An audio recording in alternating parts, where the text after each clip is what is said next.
Olá! Já parou para pensar como é que funciona a justiça do trabalho aqui no Brasil? Parece complexo, né? Mas entender a estrutura, as responsabilidades, como tá lá na Constituição Federal, na CLT, é chave para quem lida com o trabalho. Hoje a gente vai, assim, desvendar um pouco essa engrenagem.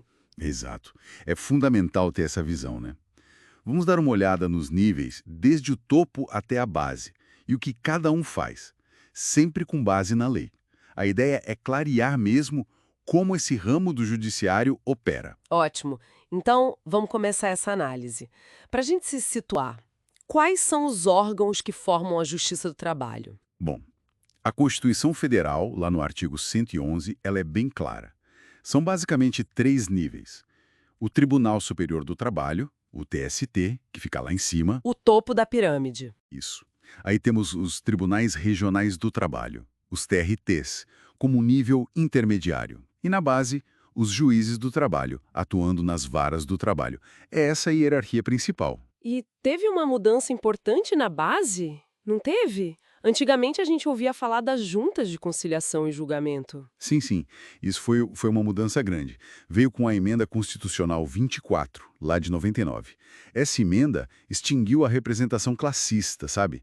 Aqueles juízes leigos que representavam empregados e empregadores. Ah, os classistas? Exatamente. Com a saída deles, as juntas, que eram órgãos colegiados com essa mistura, foram substituídas pelas varas do trabalho. Hoje, o artigo 116 da Constituição diz que a jurisdição é de um juiz só, um juiz togado de carreira. Entendi. A CLT até menciona as juntas ainda, né, do 644, mas é porque ela é interior à emenda. Essa parte ficou, digamos, superada pela Constituição. Faz sentido, uma estrutura mais técnica, talvez. E subindo, então, vamos falar do TST, o Tribunal Superior do Trabalho. Qual é a dele? Olha, o TST é instância máxima mesmo. A sede é em Brasília, mas a jurisdição dele vale para o país inteiro. A Constituição, no 111A, detalha quem pode ser ministro. São 27, precisam ser brasileiros, ter mais de 35 e menos de 70 anos, notável saber jurídico, reputação ilibada. Requisitos bem específicos. Sim. E a nomeação é do presidente da República, mas depois de aprovada pelo Senado. E tem aquela divisão interessante na origem deles, né? Um quinto vem da advocacia e do Ministério Público do Trabalho. O famoso quinto constitucional. Isso, o quinto. Traz uma oxigenação, outras perspectivas. Os outros ministros são juízes de carreira, que vieram dos TRTs. E na prática, o que o TST faz de mais relevante? As funções são muitas. O artigo 702 da CLT lista várias, e a própria Constituição também. Mas acho que o papel de maior destaque é uniformizar a jurisprudência trabalhista. Unificar a interpretação da lei. Exatamente. O TST faz isso editando ou revisando súmulas que são tipo resumos de como o tribunal entende determinada questão legal. Isso é crucial para dar segurança jurídica, para não ter decisões muito diferentes sobre o mesmo assunto em lugares distintos do Brasil. Certo. Além disso, claro, ele julga dissídios coletivos que afetam mais de uma região e também os recursos de revista, que são aqueles recursos contra decisões dos TRTs focados mais na interpretação da lei federal. Entendi. O TST garante a unidade, então. Descendo um degrau, temos os TRTs, os tribunais regionais. Como eles se encaixam? Os TRTs são a segunda instância. Geralmente tem um por estado, mas alguns podem abranger mais de um estado. O artigo 115 da Constituição fala que eles precisam ter no mínimo 7 juízes. Também nomeados pelo presidente. Sim, nomeados pelo presidente, com requisitos de idade parecidos com os do TST e também seguindo a regra do Quinto Constitucional e a promoção dos juízes de carreira por antiguidade e merecimento. É bem parecido nesse ponto. E tem aquela questão da justiça itinerante, né? E isso, a Constituição prevê essa possibilidade. Tanto a justiça itinerante quanto câmaras regionais descentralizadas, para tentar levar a justiça para mais perto das pessoas, fora das capitais. E o que chega para eles julgarem, principalmente. O artigo 678 da CLT detalha bem. Eles julgam, em primeiro lugar, os dissídios coletivos dentro da sua região.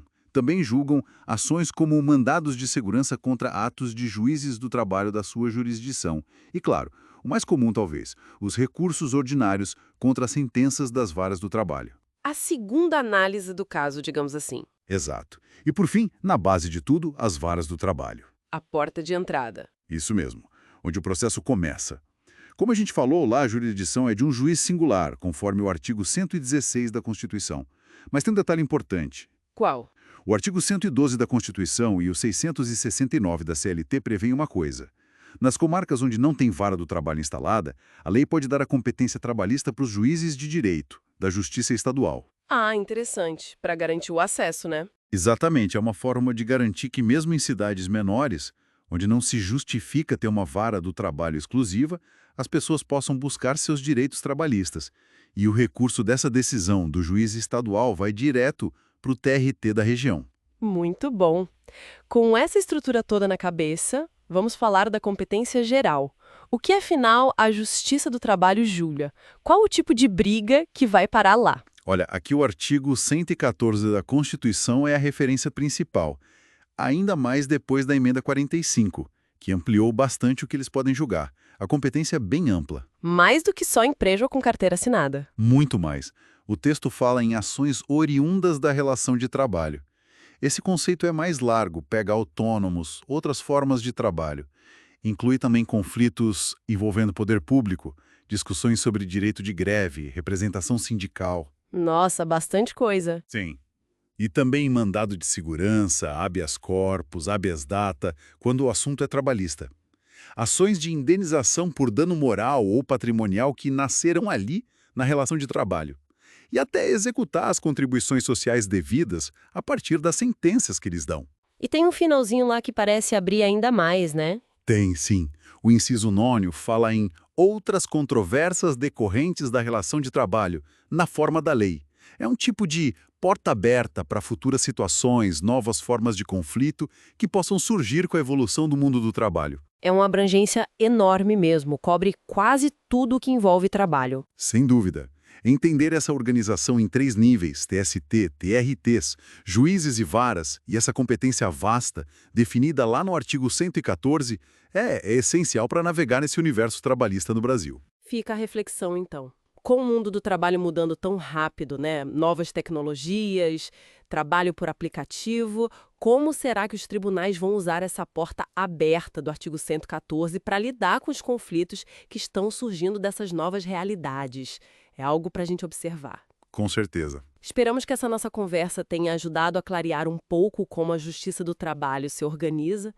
Se esse conteúdo foi útil, considere se inscrever aqui no canal e compartilhar com quem também possa se interessar.